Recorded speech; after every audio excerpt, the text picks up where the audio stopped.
class! I am teacher Jinmin. I'm requesting everyone to please stand for our prayer. Let's pray. Amen. Good morning, class. Okay, good morning.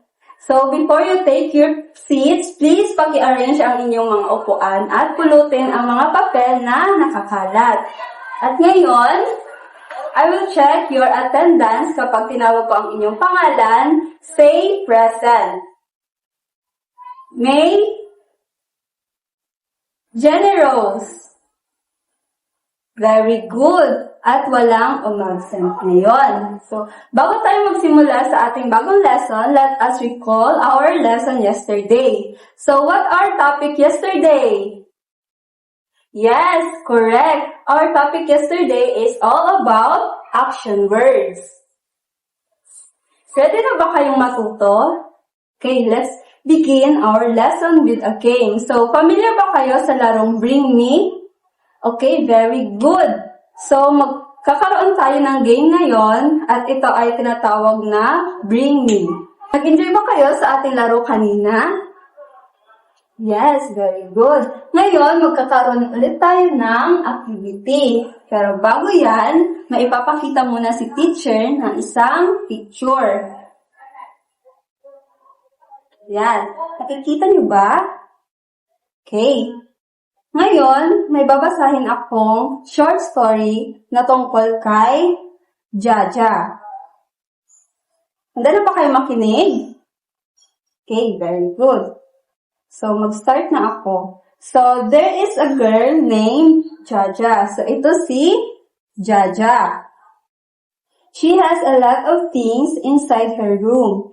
She likes to play a lot with his cousins. One day, Mom got mad because his playing area is messy. So, nagalit daw yung mommy niya kasi naging messy yung kwarto niya. So, can you help Jaja clean her room? Okay, so ngayon, tutulungan ninyo si Jaja na maglinis sa kanyang kwarto. So, before that, I will divide the class into 3 groups. So, ito yung group 1, dito yung group 2, at dito yung group 3. So, meron akong ibibigay ng mga picture at ilalagay nyo ito sa tamang box. So, group 1, numbers and colors. So, group 2, objects and woods. And sa group 3 naman, shapes and animals. So, naiintindihan niyo ba? Okay, very good. So, bibigyan ko lamang kayo ng 3 minuto para gawin ito. Okay, tapos na ba ang lahat? Okay, ngayon, titignan natin kung tama ba ang pagkakasort ninyo sa mga picture. So, ngayon, titignan natin una sa group 1. Okay, titignan natin kung tama sila. Sa numbers. Okay, merong 5. So, tama ba sila? Okay, tama. Very good. Sa colors. Okay, meron tayong orange at saka pink. So, tama. Okay, sa group 2 naman. Ang sa kanila ay objects at saka foods. Okay, tama ba ang inilagay nila sa food? Okay, very good. Tama. At sa objects naman. Tama. Okay, very good. Group 2. Okay, sa group 3 naman. Ang sa kanila is shapes and animals. So, sa animals tayo. Animals ba ito? Okay, yes, tama. Animals siya dahil ito ay isang bird. And sa shapes naman, ito ay tama kasi bilog. And kabilong siya sa shapes. Okay. Okay, tama ang inyong mga ginawa. Kaya bigyan niyo ang inyong sarili ng 3 palakpak. Okay, very good. So ngayon, merong question si teacher tungkol sa activity natin kanina. So first, what did you observe? Very good. So, what did you do in our game? Yes, tama. So, why do we sort things? Okay, tama. We sort things para ma-organize yung mga things sa tamang category. Very good! Dahil may natutunan talaga kayo sa ating activity. So ngayon, handa na ba kayo makinig sa bago nating lesson ngayon? Okay, very good. So, good morning, class. So, I am Teacher Jenny Rose. So, before we start our discussion, babasahin muna natin ang ating objectives. So, at the end of the lesson, the students should be able to A. Classify familiar words into basic categories. B. Recognize the importance of sorting and classifying words. And C. Create a graphic organizer to sort and classify words based on their categories. So class, what have you done in our activity kanina? Very good. Ang tawag doon ay sorting and classifying. So ano ang sorting and classifying? So ipapaliwanag ni teacher kung ano ang sorting and classifying. So ang sorting, ito yung pinaghiwa-hiwalay natin ng mga bagay ayon sa kanilang shape, sa color at iba pa. So ang classifying naman, ito yung binibigyan natin ng pangalan ng bawat grupo. Kagaya ng red, blue, yellow. So, yung mga yan ay nasa colors na group. So, ano ulit ang sorting and classifying? Very good. Ang sorting, ito yung pinaghiwa-hiwalay ng mga bagay. At ang classifying naman, ito yung binibigyan na natin ng mga pangalan ng bawat grupo. So ngayon, para mas maintindihan ninyo ang ating lesson, may papakita si teacher na graphic organizer.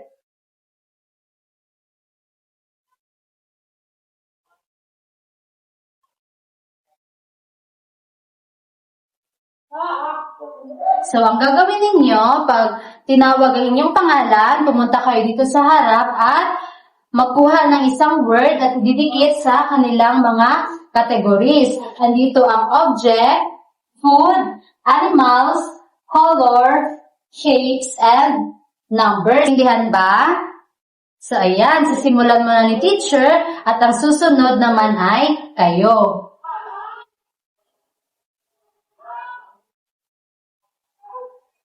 So, anong word to? Very good. Bag. So, saan nilalagay ang bag? Sa shape? Sa animals? Yes, very good. Sa object. O ngayon, sino naman ang gustong mag-try? Sige, Emily. So, tama. Lahat ng inyong ididikit dito sa graphic organizer na ginawa ni teacher. Palakpakan ninyo ang inyong mga sarili. So class, ngayon magkakaroon ulit kayo ng activity. I will divide the class into 2 groups. So dito ang group 1 at dito naman ang group 2. So ang gagawin ninyo ay gagawa kayo ng graphic organizer. So i-group ninyo yung mga salita ayon sa kanilang mga category. So pwede kayong mag-drawing, pwede nyo isulat, at pwede rin kayong mag-color para mas maging creative. So ang group 1 ang inyong gagawin ay animals, foods, and shapes. Para sa group 2 naman, ang inyong gagawin ay colors, objects, and numbers. So, pero bago kayong mag-start, babasahin muna ni teacher ang ating rubrics.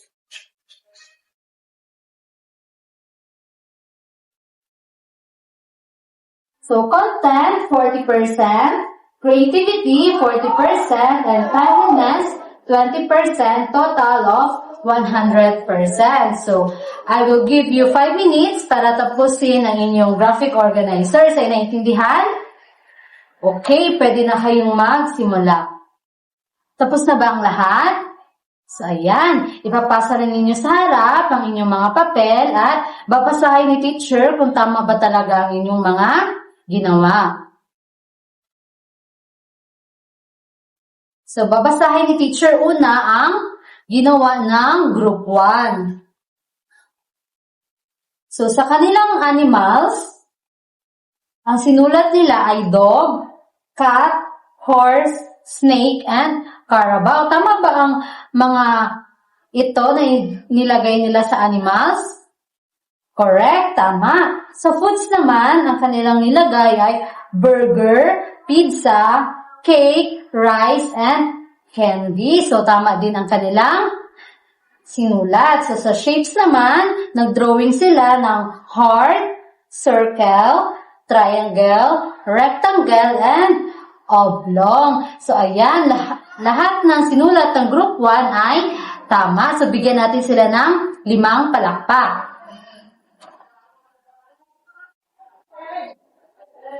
So, ngayon, ang susunod na babasahin ni teacher ay ang gawa ng group 2. So, sa objects nila, naglagay sila ng bag, book, cellphone, chair, and pencil. Sa colors naman nila, naglagay sila ng pink, red, blue, violet, and green. And sa numbers nila, naglagay sila ng 3, 5, 1, 2, and 4. So, tama rin ang mga nilagay ng group 2. So, bigyan natin sila ulit ng 5 palakpak.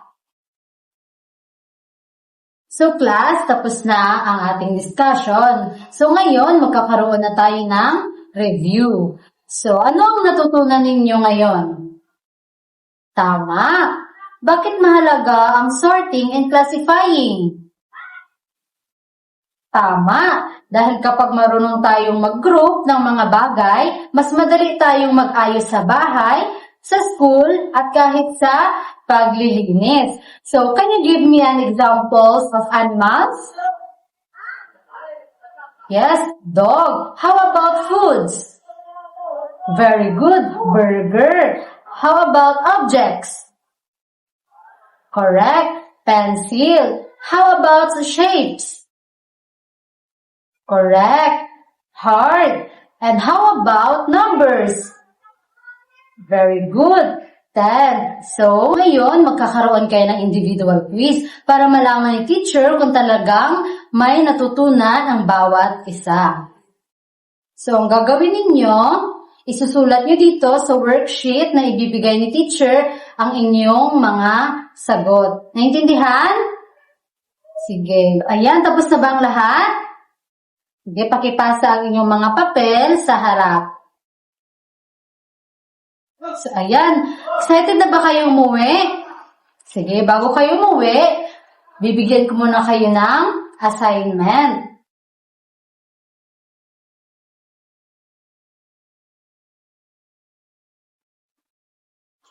So, inyong assignment, at home, find 5 objects and identify category they belong. Pag kayo ay nahirapan, pwede kayong magpatulong kay nanay at kay tatay. So, dito lang nagtatapos ang ating lesson.